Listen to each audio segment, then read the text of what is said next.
大家好，欢迎回到任我行天下。大家都知道法国很好玩，今天这期视频，我们不去万人迷的巴黎，也不走热门的蔚蓝海岸，咱们把镜头拉到法国的北部海岸线，来一趟自由行，去看一些相对小众却融合了历史、艺术和自然风景之精华的好地方。咱们先来看看这条经典的自驾线路，从巴黎出发，一路往西，经过吉维尼的莫奈花园、中世纪老城鲁昂、世界级景观象鼻山、海港小镇翁弗勒尔、诺曼底二战纪念地、海上仙山圣米歇尔山，还有被称为海盗之城的圣马洛，最后一路4个小时开回巴黎。第一站，吉维尼小镇的莫奈花园。要说印象派门面担当的莫奈，为什么会把家安在了吉维尼这个前不着村后不着店的小地方？原因很简单，就是因为穷。当年莫奈名气是有了一点儿，但还不是很红，又刚找了第2个老婆。他自己的俩儿子，老婆再拖了6个油瓶，找个地方能住下一家10口可不容易。所以莫奈只好搬到离巴黎75公里、房价亲民的吉维尼，美其名曰是为了在宁静的乡村作画。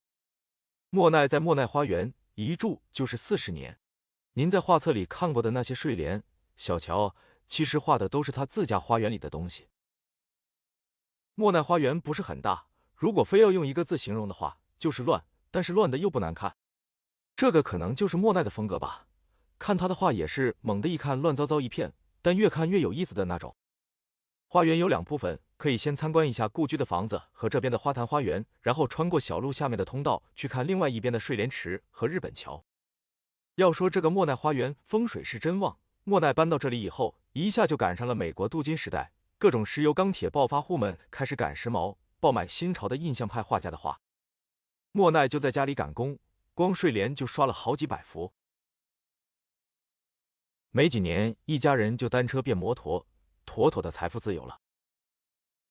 看完莫奈花园，接着往北，来到北法自驾第2站，中世纪古城鲁昂。鲁昂这个地方有点被低估了。作为诺曼底地区的首府，鲁昂是个很有故事的地方。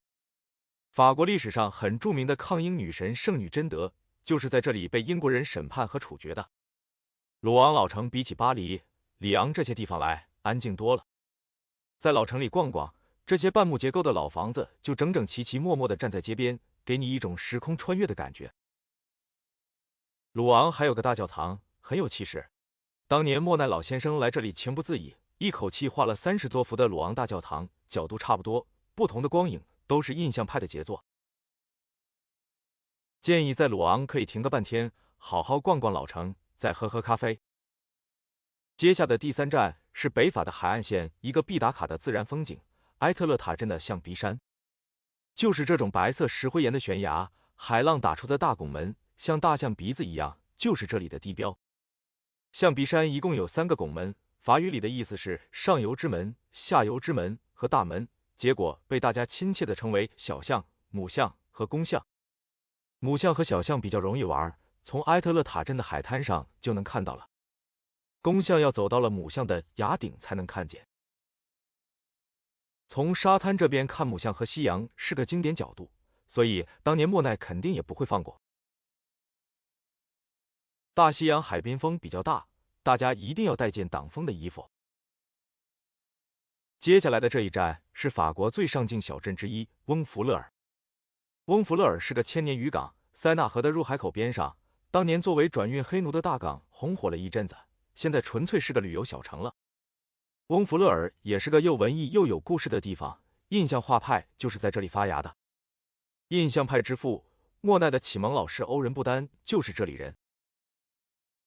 您可以在老港附近转转，拍拍这些几百年历史的五彩的房子在水中的倒影，再脑补一下当年莫奈、杜菲这些名家在他们的屌丝年代坐在港口奋笔疾画的场景。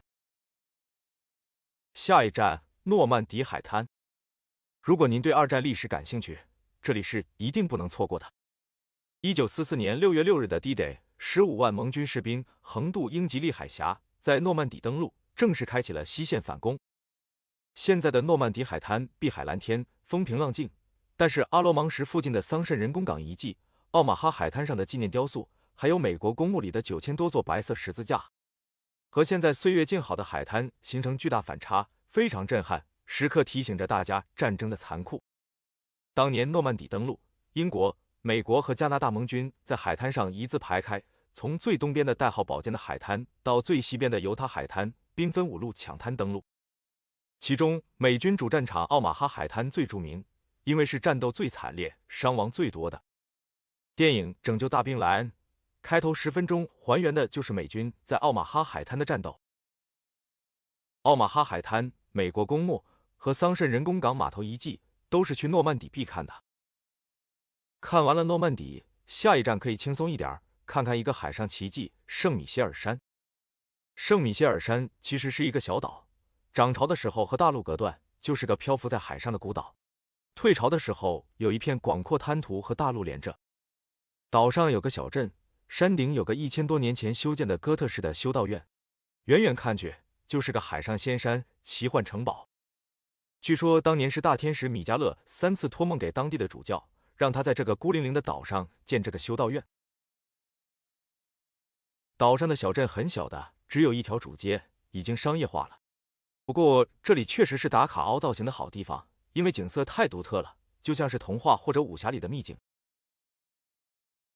从圣米歇尔山往西不远，就是咱们北法自驾行的最后一站——海盗之城圣马洛。圣马洛是个厚厚的城墙围起来的老城，中世纪的时候是私掠船的总部。所谓私掠船，说白了就是政府发牌照的海盗船。所以圣马洛号称海盗之城。这里最震撼的是一整座城市被巨大的花岗岩城墙包围着，海风吹着海浪拍在城墙上，很有气势的海边堡垒的感觉。第一眼看圣马洛，可能会想到克罗地亚的海边城堡古城杜布罗夫尼克。不过大西洋海滨的圣马洛和地中海边温暖明亮的杜布比起来，画面更粗犷冷峻，多了一种冷色调的神秘海盗气质。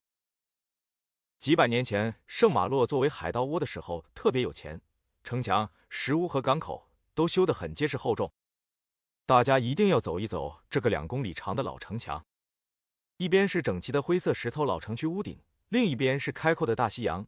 涨潮时，海浪直接冲到墙角；退潮时，又能看到沙滩和孤零零的小岛。这里还有2个挺有意思的小岛可以看看：大贝岛和小贝岛。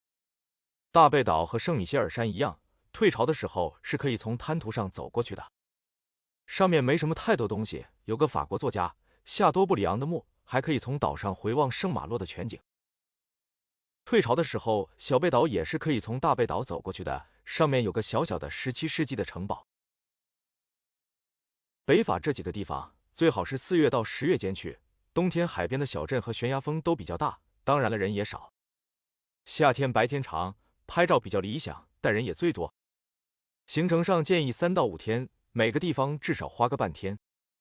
主要看您喜欢什么地方，比如我这个历史迷可能会在诺曼底混一整天。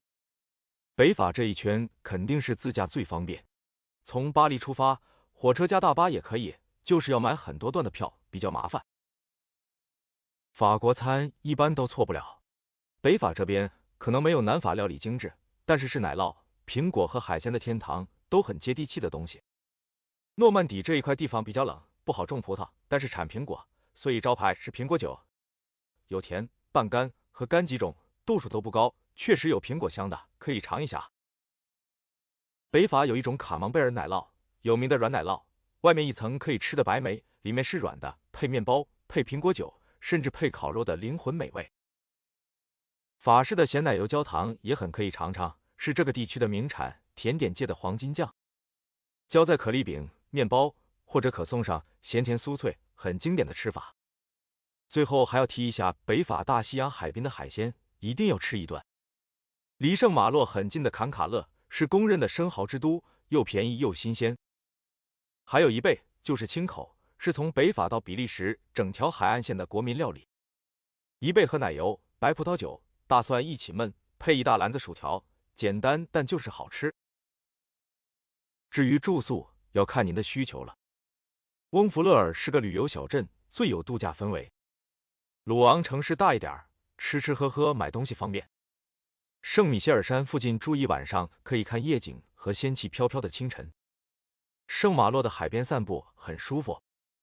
北法整体住宿不贵，比巴黎亲民很多。好了，咱们北法一游今天就到这里了。这里可能没有巴黎时尚，也不像南法那么度假风，但这里有纯粹的法国小镇，震撼的海岸线，还有耐人寻味的历史和印象派艺术的精华。来这里体验一个不一样的法国，一定不会错的。多谢大家观看，喜欢的话请点赞、订阅、评论和转发。